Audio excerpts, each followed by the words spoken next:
Assalamualaikum warahmatullahi wabarakatuh. Perkenalkan, nama saya Muhammad Arfan.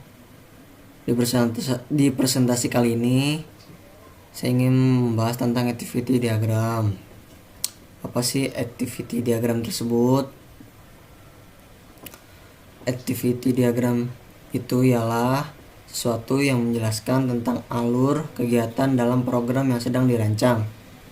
Bagaimana proses alur berawal, keputusan yang mungkin terjadi, dan bagaimana sistem akan berakhir. Activity diagram juga dapat menjelaskan metode paralel yang mungkin terjadi pada beberapa eksekusi.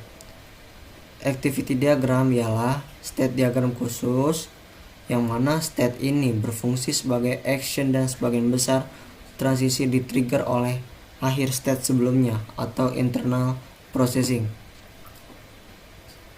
Apa sih tujuan dari pembuatan activity diagram ini?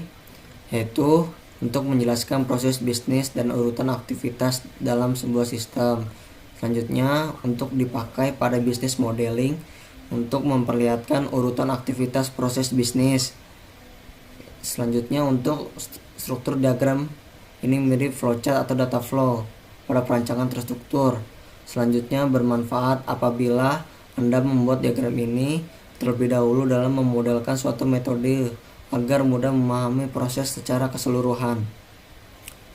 Yang terakhir, tujuannya adalah activity diagram ini dibuat berdasarkan beberapa use case pada use case diagram tersebut. Dan ini ada beberapa contoh simbol yang terdapat pada activity diagram. Yang pertama ada activity, yaitu memperlihatkan bagaimana masing-masing kelas antarmuka saling berinteraksi satu sama lain. Yang kedua ada action, yaitu state dari sistem yang mencerminkan eksekusi dari suatu aksi. Yang ketiga ada initial node, yaitu bagaimana objek dibentuk atau diawali. Yang keempat selanjutnya ada activity final node, yaitu bagaimana objek dibentuk dan diakhiri. Yang kelima selanjutnya ada decision, yaitu digunakan untuk menggambarkan suatu keputusan atau tindakan yang harus diambil pada kondisi tertentu.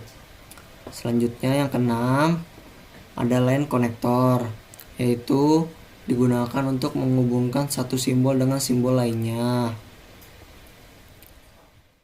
Ini adalah activity pemesanan hotel, activity diagram yang saya buat.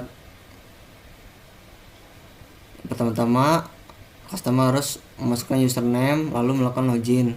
Setelah itu, sistem akan mengarahkan customer pada sistem check-in.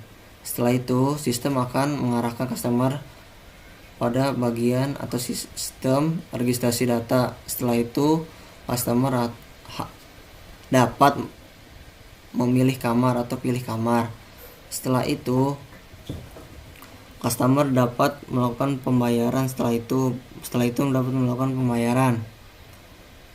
Lalu setelah itu, apabila kamar sudah selesai dipakai atau selesai digunakan, sistem akan mengarahkan Anda untuk membuat laporan. Setelah itu, sistem akan check out dengan sendirinya.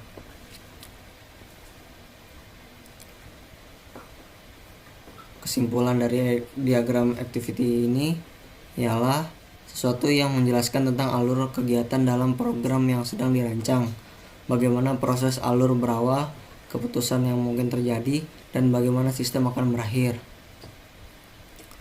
Sekian dari saya untuk presentasi kali ini.